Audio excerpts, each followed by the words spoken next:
let's cut that off. No copyright. What's up, everybody? Welcome to the Twin Wrestle Pod. If you're new to the channel, make sure to subscribe. Hey, listen. Let's get into our predictions for WWE's Saturday night's main event. As you know, from the thumbnail and from the retro song we just played at the beginning of the video, we're taking it way back to the early to mid to late 80s. Back then when it was the WWF for Saturday night's main event. They did revamp it, I think in like 2006. Right around the time with John Cena and Triple H. I think it might have been John Cena and Triple H was facing off at WrestleMania 22 because they was in a handicap match between Randy Orton, Rey Mysterio, and Kurt Angle. Back then when WWE did the format of having the main event WrestleMania matches for the respective titles headline the beginning of the show. In that instance, you had John Cena and Triple H taking on Rey Mysterio, Kurt Angle, and Randy Orton. Now, for Saturday night's main event, this Saturday, we have 4 matches on the card, and these are the 4 matches right here. Well, they don't have Sami Zayn though, but we'll go through Sami Zayn. We got Kevin Owens versus Cody Rhodes for the Undisputed WWE Championship. Gunther defending his World Heavyweight Championship against Damian Priest, the recently added Damian Priest, and Finn Balor of the Judgment Day, one half of the World Tag Team Champions on Raw. We also have the Women's World Champion Liv Morgan defending her championship against Judgment Day's own Io Sky. And we finish it up with Sami Zayn taking on Drew McIntyre. So 4 matches. The show starts at 8 Eastern, and I presume it's going to go on for about at least 3 hours, 3.5, because you're going to get a bunch of surprises taking it back to retro feel. Most of the stuff I've heard about the show so far is that it's going to deliver the retro feel from back in the day, where no Titantron, you just get the logo, the people, the wrestlers entering through the crowd. You got Jesse the Body Ventura on there, so they're taking it all the way back. Yeah, you can't have a Saturday night's main event without Jesse the Body Ventura on there. That's just how it is. He was there on the very first one, on a commentary team for sure. So I love that addition, having Jesse on there. I'm excited to see what type of surprises. And one more match I forgot to mention, actually, is the finals for the Women's U.S. Championship. So whether that be Bayley, Chelsea Green on one side, or Michin and Tiffany Stratton on the other side, the winners of those matches will face each other at Saturday night's main event as well. So we gotta wait for that on Friday, see who comes out of those matches. But y'all already know my pick. I'm doing Michin all the way to the tournament, and I go Bayley on the other side. So we get a match between Michin and Bayley. I hope WWE Triple H can do the predictable shit, which having Tiffany Stratton versus Bayley, we already seen that the whole entire year. Let's do something different. But let's get on to my prediction, shall we? Let's boot this up, load this in. First matchup, we got triple threat match for the World Heavyweight Championship. We have Gunther defending his World Heavyweight Championship against Damian Priest. Finn Balor of the Judgment Day, one half of the World Tag Team Champions. Now, I expect this match actually to kick off the show, because you want to start this show off with a bang, right? So why not a bang about having 3 guys going in there and a major championship on the line to kick off the show? That's how I think Triple H is going to do it. And you know how Cody and them main event the show because they have the better story. Damian Priest has lost. He has lost at Survivor Series against Gunther with the help of Finn Balor. Finn Balor was the one to help Gunther beat Damian Priest to take the championship off of him back at SummerSlam. Now, being that this is a triple threat match and Damian Priest and Finn Balor have both ongoing issues, there is no way Gunther loses this championship whatsoever. Finn Balor got the upper hand on Monday by putting both Gunther and Damian Priest down with help from his Judgment Day members, and he posed with both championships, that being the World Tag Team Championship and the World Heavyweight Championship. That serves, as we all do know, for the majority of the time, when someone gets the upper hand on a go-home show, they are the ones looking at the lights, getting their shoulders pinned to the mat. So Finn Balor in this match, I believe, will take the loss. That's what he's in this match for. And I'm taking Gunther to retain his championship here. Being that it's a triple threat match, there is no disqualification, so I would say you probably will expect some Judgment Day members to get involved, like they do in everything, like all the majority of the Judgment Day matches. Each member of the Judgment Day gets involved, no matter who it is that's in the ring at the moment. So expect a little bit of that, but Gunther and Damian Priest will get their get back on them from Monday, and that's going to serve as an avenue for Gunther to retain his championship because he's going to pin Finn Balor by doing it. So I'm taking Gunther in this matchup. Another matchup we're going to talk about is Sami Zayn taking on Drew McIntyre. Now, this match just sprung up out of pretty much the last 2 weeks, really, coming out of Survivor Series. We knew Drew McIntyre was coming, going to be returning, but I didn't think he was going to be returning this soon. He just left in October. Came back at the end of November, going into December. So I didn't expect him to make his return so soon. But he's here now, and last time we saw him, he lost in the Hell in a Cell match against CM Punk. He took that crazy toolbox shot from CM Punk to the middle of a straw where it was legit. That toolbox legit busted him open severely, that he had to get like, 16, 18 staples or stitches in his head. Gnarly shit that Hell in a Cell match was. Sami Zayn coming. He just won in the War Games match with the OG Bloodline versus the new Bloodline in the Survivor Series, and he lost to Seth Rollins last week, and then Drew McIntyre got the upper hand this past Monday on him on Raw. And this match is kind of hard to pit and hard to predict at the moment. Since I think this pay-per-view, since we have 4 matches, I think there will be a lot more heels winning. In this match here, I'm going to take the babyface. I am going to take Sami Zayn over Drew McIntyre in this matchup, just because you don't want all heels winning on a pay-per-view. That's rare. I don't think there's been an all-heel win on pay-per-view in a very long time. The heels, for the majority of the time, win the most of the pay-per-view. So I'm going to take Sami Zayn in this one, and you're going to get more than one match between these two. I see like a 2 to 3 match series between these two leading up to the Royal Rumble. And if I'm not mistaken, Drew McIntyre around the same time last year, didn't he take out Sami Zayn too? And then Sami came back at the Royal Rumble. So now that I think about it, we is retracting back from last year. So maybe this may be some payback. Maybe Sami get his get back. So I'm gonna take Sami in this situation here. I'm gonna take him to beat Drew, and then Drew gonna go on a warpath and get a rematch. So I'm going Sami Zayn here. Now, let me see if I can find this matchup actually. We don't know as of right now, but I'm gonna pull this bracket up while I'm right here. So let's move this mic out the way for a minute. Okay.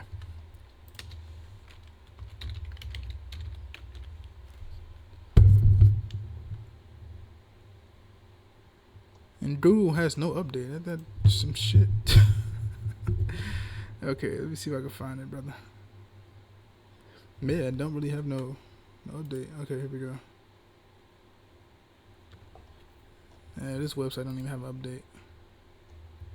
Alright, well, I ain't gonna worry about it. But come Friday, we're going to get that match as well. And my predicted finals match is Michin taking on Bayley. And I am going to take Michin to win and become the first ever inaugural United States Women's Champion. Just because, like I told you guys in previous videos, let's do something where we book a superstar who's not, like, in a view of the casual audience, not on the same tier as like a Bayley. They don't get featured as much as your Bayley, Nia Jax, Tiffany Stratton, and stuff like that. That's why I was surprised when Tiffany won this past week, being now that I know she's from Minnesota and they were in Minnesota, so it was obvious she was gonna win there. But her and Bayley do not need to be in the finals. It's a match I do not want to see. If that is the match, I'm definitely going to skip that match because I just don't give a shit about it, because we've seen it. These two in any type of scenario all year. Going back to SummerSlam, going back to the Money in the Bank, going back all the way to after WrestleMania pretty much. So don't want to see them two in a match, man. I'd rather it be Michin versus Bayley. So I'm taking Michin for that one. Next matchup we are going to be talking about is, if I pull it up, there it is. Io Sky taking on Liv Morgan. Liv Morgan defending her Women's World Championship against Io Sky. This match now can get a little dicey. Predicting this match can get a little tough. Just because at this point, I've seen Solid Monster make a good point that Liv Morgan and Rhea Ripley's feud is superseded the title at this point. It doesn't need the title anymore because their feud has been going back all the way since before SummerSlam. And things getting very, very personal. Liv just happened to, pretty much after WrestleMania, Liv just happened to drop, the title just happened to drop on her lap pretty much, okay? With her beating Becky and Becky leaving, and then her and Dom getting together, and then her beating Ripley at SummerSlam. So this match doesn't need, their rivalry between the two don't need a championship. Now, me, I'm all for Io Sky winning. Honestly, I am. Because if she don't win, I don't know where they go with her after this. If she go after the Intercontinental Championship, or do she win a Royal Rumble and then go for another championship? Who the hell knows? But I wouldn't be proposed to Io Sky winning this match at all. Being that I got Gunther retaining, Sammy winning this match, and with that face down we got with Io Sky and Rhea on Monday Night Raw this past Monday, with them both teasing the World Heavyweight Championship between them, both of them. Man, this is a tough match, man. I keep down Liv. She's a great character. She's doing great work. I just don't believe in her as a world champion. But for the sake of this one, I am going to say she's going to retain the world championship and take it into the Royal Rumble, where she will possibly lose it to Rhea Ripley. So I'm taking Liv Morgan in this matchup. Where Io Sky goes from here, don't know. Hopefully, she is on the road to bigger things. Hopefully. But I'm taking Liv Morgan for this one. Next matchup, the main event of the show, Kevin Owens taking on Cody Rhodes for the WWE Undisputed Universal Heavyweight Championship. Now, this storyline has been brewing since even before Bad Blood, but it all reached its boiling point at Bad Blood once Cody Rhodes teamed with Roman Reigns. Roman Reigns being the guy who tried to take Kevin Owens out, who tried to end his career for 4 years, bro. 4 years, dog. Yeah, I remember back in the pandemic, it was Kevin Owens versus Roman Reigns, to the point where he was like, damn, we're doing this match again and again and again. Who can forget the infamous golf cart with Roman Reigns running Kevin Owens down with the golf cart? You can look it up on Google or Twitter to find a meme of it. I'm sure it's out there. Who can forget the botched handcuff spot at the Royal Rumble as well, where they couldn't get the handcuffs off Roman in time, so they had to stall the 10 count for the last man standing match. I can go on and go on, man. But we are now here. Kevin Owens isn't wrong in most of his points. He's making great points. And Kevin Owens is one of the guys who can flip from babyface to heel and produce the same product. It's just like night and day for him. This is going to be a fantastic match. We both saw them fight at Bash in Berlin. Kevin Owens was hesitant to use the chair on Cody Rhodes that night. Kevin Owens will not be hesitant Saturday. He will do anything and everything in his power to win that championship. And I've been saying this for a while now, if you've been watching these videos. Cody Rhodes does not need a year-long title reign. He does not. We had 4 years of Roman Reigns. We don't need another year-long title reign. So with that being said, I'm taking Kevin Owens to beat Cody Rhodes and become the new WWE Undisputed Universal Heavyweight Champion. And look, this the part. This the piece de la resistance, right? Kevin Owens don't need to hold the championship that long, man. He can hold it to the Rumble, drop it at the Rumble. Cody gets it back at the Rumble. There, you accomplish two things. You prevent Cody Rhodes from entering the Royal Rumble and losing. Or better yet, winning it for the 3rd year in a row. And I think you don't want to do that. Matter of fact, I know you don't want to do that. People won't probably get Cody Rhodes withdrawals at that point. Like, you don't want to do that. Secondly, it serves as an avenue for if Kevin Owens do lose, he can pull a Kurt Angle in 2005 and steal someone's Royal Rumble number. They haven't done that in a long time. So I can see someone like Kevin Owens doing that. I think him and Sami Zayn might have did it like in 2018, 2019, 17, somewhere in there. So I'm interested in this match. I love the storyline. I'm taking Kevin Owens for the win here to pick up the new WWE Universal Heavyweight Championship. And now there's a thing I just saw on WWE.com. I'm gonna show you guys. Cause this might be a teaser of what Cody brings to the ring, and it's gonna be fucking cool if it is what I think it is. So we had, pull this up for y'all. So slide this over a little bit so y'all can see it.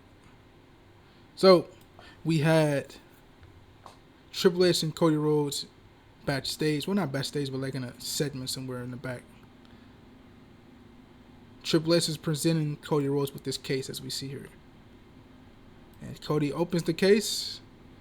Triple H told him it was only for one night, so it was specifically for Saturday night's main event.